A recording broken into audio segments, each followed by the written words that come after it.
you're very explicit, and also in your writing, you're quite explicit about these sort of lessons, and talking about Persian fire. You already mentioned the sort of importance of Marathon for this East-Western divide, and quite explicitly mentioned that without Marathon there wouldn't have been a West. So you put yourself into this culture war in a very clear way, and also sort of browsing through the internet, finding old interviews which you now may regret.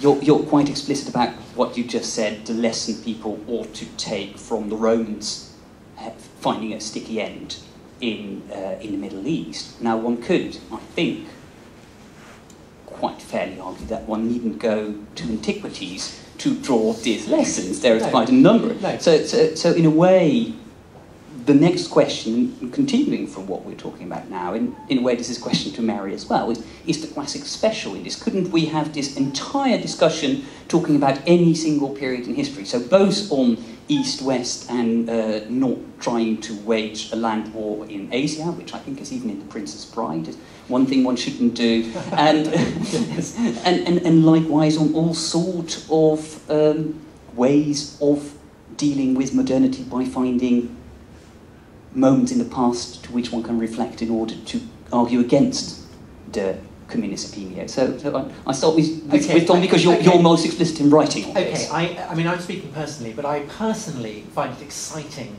to go back to what may present itself as the very origins of something. As in therapy, you know, if you're talking about why you're unhappy, you'll invariably go back to some event that took place when you were 4. And I feel there's something slightly similar about tracing back the roots of our political, social, cultural complexes all the way back to Rome, all the way back to Greece, maybe even further. And you're quite right that I do very explicitly say that our sense of the world being divided between East and West does go back, I think, to Herodotus. What made me think that was in the wake of 9/11, reading those those newspaper articles that suddenly got codged together, tracing, you know, why did they hate us, and timelines going back to the Crusades, and they seem to stop at the Crusades. Whereas, of course, originally the very idea of Europe and Asia being condemned to eternal hatred was formulated by Herodotus, the first work of history. Therefore, this, in effect, is the oldest theme of history.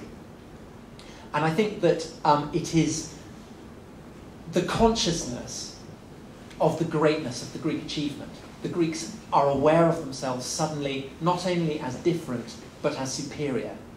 And it's that consciousness of difference and superiority that, I guess, underlines all cultural self-identification. But that is where the notion of Europe as being somehow different and better ultimately comes from. And what could be more thrilling than for us in the 21st century, wondering whether that is true, questioning our own identity, worrying whether that tradition of superiority is making the world a less safe place, to go back to its origins, to question it, to find out what the historian who first frames that can tell us, to find out whether actually that is even what he is arguing.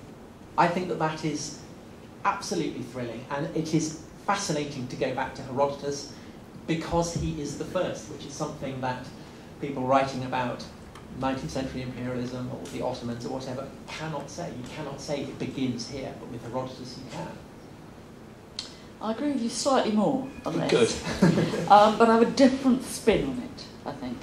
But it's to go back to something that Oliver's summing up really, that you know it's absolutely clear that one can get huge amounts from studying any bit of the past or anything. You know, or we could all be studying the history of Iceland, and we could no doubt discover all sorts of ways of. Oh, have you done it? Yeah, I have. Oh. It's great. Greenland. Buy it afterwards. Greenland, sorry. Only thing. New Zealand. Okay, let's go. We haven't done New Zealand. No, we've not done New Zealand. It's hard to think of things that Tom hasn't done.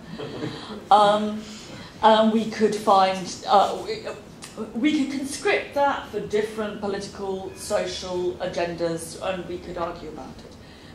And we would get a lot out of it. And, all of this ought to be well patronised by universities throughout Europe. There is, nevertheless, I think, and I'm a bit bored with the division between East and West, but, so I'm not really going to talk about that, but what I'm saying fits, I think, onto that. I think why the Roman Empire and the classical past, the Greek past that underlies the Roman Empire, is different for us.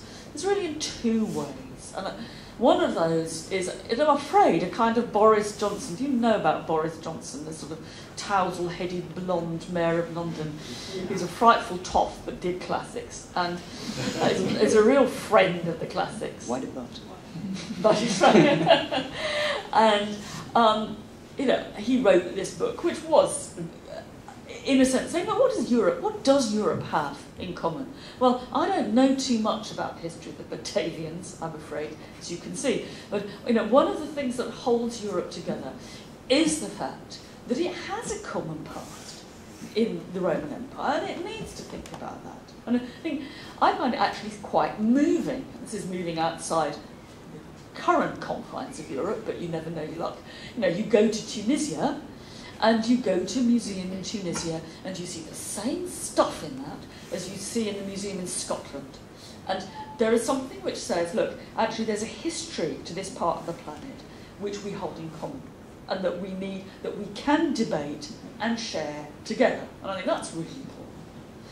And I think, well, the other thing that's really important, and what kind of puts the Greeks, but more the Romans, and the Greeks are in there at the beginning, and Tom's keener on origins than I am, but what puts the Greeks and the Romans absolutely centrally on our agenda, and they can't be eradicated, it's no good eradicated, you couldn't even do it, is that the history of Western culture for the last 600 years at least, and I would claim 2,000 years, has actually been framed by a set of negotiations and representations of the history and the ideas of Greece and Rome, sometimes the rejection of those ideas, so that it will be impossible, absolutely impossible to understand the culture of Europe without understanding Greece and Rome. You can't get rid of it. Imagine trying to make the foggiest sense of what Dante was going on about if you didn't know anything about Virgil.